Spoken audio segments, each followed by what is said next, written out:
And as we know, it's time for the news. Let's start from the Western region, where residents of Diabene, a suburb of Sekendi Takrade, nearly lynched a 41-year-old man on suspicion that he was a kidnapper. The angry resident, who wanted to end the life of the suspect in the process, attacked 3 police officers, leaving several bruises on the victim. The action follows the alleged kidnap of 3 girls, as we know, in Takrade. It's been 196 days since one of the girls went missing. Correspondent Inathalia Kwansa has been speaking to the Western Regional Police Public Relations Officer and some community members on the latest development. Today around 7 p.m.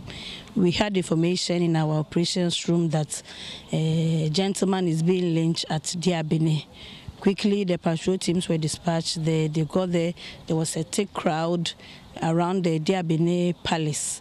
And the information we had was that there was this 12-year-old girl by name Dorothy Anamwa, who alleged that a gentleman who we later identified as Abu Shaibu was chasing after her, and she shouted that she was being kidnapped. The community people rushed there and they started lynching the suspects. So the Queen Mother immediately, with the help of some of the young men within the community, rescued the boy and sent him to the palace. They immediately called police. We went there. Police were there for about 3 hours trying to talk to the youth to calm down, to allow them rescue the boy to the police station. It was really hell of a time. But eventually, police were able to get the boy into our vehicle to bring to Sekendi. In the process, they damaged one of our vehicles. They smashed the back windscreen and part of the front windscreen and some sides of the vehicle. Currently, the suspect is in our custody. He was really assaulted. This morning, we sent him to the hospital. He has been attended to. According to the family members, they just came to Diabene not quite long, about 2 months ago. And according to that, the boy has some mental illness that he's being treated. So even when they heard the thing, they never knew it was their son until later on, when he was brought to the police station, somebody alerted them and they came. So we also want to investigate to know whether indeed what the family is saying is true. But as we always say, we've been advising the communities not to take the law into their own hands. And I always say, when we are not careful, we'll end up killing an innocent person. And this is about the 3rd time something of that sort is happening within the Diabene Kansarodo community. So we appeal to them. In fact, yesterday the Queen Mother did and the chief did very well. Had it not been them, it would have been a different story this morning. So this morning they came here, they've met with the command. We'll see the way forward. But I'll appeal to them to exercise patience. No matter what the problem is, you should allow the police to come in to do their work, and all of us will be happy. And I believe that what they said was that when the people went back, the man was still standing there, and I believe if he was to be a kidnapper, he would have immediately run away when the girl raised the alarm. So please, we have to be very, very cautious of the way we deal with suspicion. So when somebody raises an alarm. Now, government says that it will address the issues raised in the latest investigative piece from Anas Remeyao Anas on the fight against illegal mining. And of course, some government officials, including the Secretary to the Interministerial Committee on Illegal Mining, Mr. Charles Onyawanto Bisu, were captured on tape, allegedly soliciting more money to undermine the fight against the menace. Now, addressing a news conference, Information Minister Kojo Nkrumah said steps are being taken to secure a copy of the investigative piece, including the rashes, to help government establish the facts in the matter. We'll have the said tapes properly investigated using the raw and edited footage. There are investigative agencies in this country, typically the police, if it's with economic crime matters, EOCO, etc., the appropriate security agency or the appropriate agency of state that is responsible for conducting this investigation, I'm sure, will soon be given the green light to commence looking into it. But the important thing is for everybody to understand that the state takes this matter very seriously, because it is a fight that the administration is very committed to, the media has been committed to, the people of Ghana are committed to this fight as well. And we welcome any support that will help us win this fight. If there's evidence out there that that fight is being undermined in any way, we consider it as helpful to the system, would look into it, examine it for what it is, and be able to take the necessary actions consequently. And if that investigation established that somebody has gone contrary to the law, which is why I gave you a few examples, whether somebody was soliciting monies or somebody was taking bribes to bend the rules or some other form of illegality as part of this national fight, the president has always shown his commitment to deal with matters, and he will deal with them accordingly. The Information Minister did not give timelines for the conclusion of the investigation, but he did indicate that the Interministerial Committee would continue its work. First, we don't give timelines for investigations because we do not have an idea of how long those investigations will take. What we do is that we ensure that the necessary resourcing and encouragement is given to those investigative authorities to quicken their actions and get to the bottom of matters as quickly as possible. Well, work proceeds until we're told otherwise by our principals. Just last week, parts of the team were in other parts of the country stopping some organizations that are still indulged in illegal mining out there. And I think this week they've even put some material out on what they are doing. So the work proceeds, the fight proceeds. If in the process of the fight there's information out there that somebody has undermined the fight, it's important to have access to that, to examine it and to take the necessary action.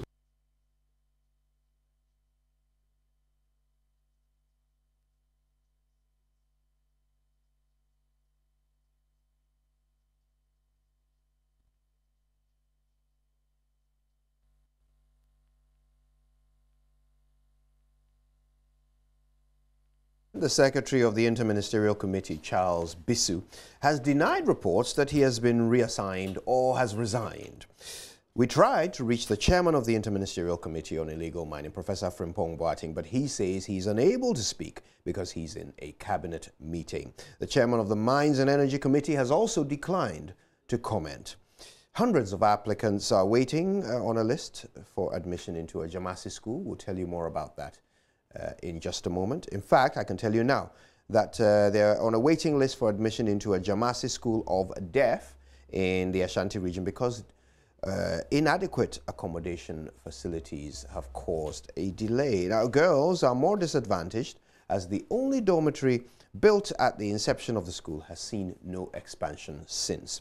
Nane Aljima has been to the school, and here is his report.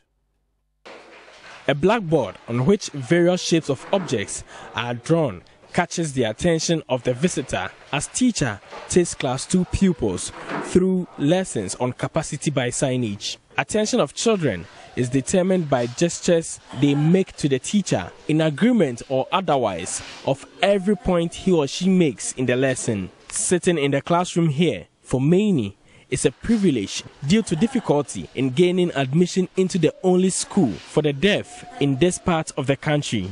Some of them have had to wait for many years to be part of the 40 children admitted into the institution annually. For the KG, we are able to admit only 40 students, but I've added 10 in addition because some come as transfer, and there are certain individuals too who go to school and through their normal school, then the deafness sets in. Such a child, you cannot waste the child's time to go through preschool. We admit them in the mainstream. So sometimes we give about between 5 and 10 space for the transfers and those who get the deafness alongside. But with the KG, we admit 40 students. But the girls, sometimes we are able to admit maybe 15 girls or 18 girls, and then the rest is all for boys. Through support of some philanthropists, 2 additional dormitory blocks with 2 rooms each have been built for males whose population has risen by 43. Their fierce education for children with hearing impairment could suffer if efforts are not made to expand facilities here. Vida Edu is headmistress. If you enter the girls' dormitory, you understand what I'm talking about. The beds are very close, But when you go to the boys' side, because they have enough rooms, you could see that their beds are spacious. So there are a lot of females who have wished to be in the school, but because of space, they cannot come. The Women's Commissioner of the National Union of Ghana Students has paid a visit to the school to interact with children and learn at first hand their challenges. Vida Opoku Ajiman wants government and other private individuals to support the school. That's the first lady of this land, the second lady of this land, the gender minister, and the various ministers or female ministers to come to our aid so that they can get accommodation for these young children. Nana Ojima reporting. Now, let's look at some other stories. And the overlord of the Dagbon State, Yana Abubakar Mahama, is urging the National House of Chiefs to continue to take a leading role in addressing chieftaincy issues. He says challenges encountered by the people of Dagbon during the 17-year-long conflict threaten national peace and cohesion. Representatives of Abudu and Andan Royal Gates constituted the delegation at the instance of the newly crowned king, who is still undergoing traditional rites. Members conveyed Yana's gratitude to the House of Chiefs for its contribution to ending the Dagbon crisis. They also presented kola nuts from the Yana to the House of Chiefs as a sign of friendship. President of the House, Togbe Afede the 14th, who received the gifts, broke and shared the kola nuts to the chiefs as a sign of acceptance. Togbe Afede lauded Yana's appointment of the two former regents of Abudu and Andani families, respectively, to the Savilugu and Mion skins. We think that is a step in the right direction, and again, congratulations for that early move.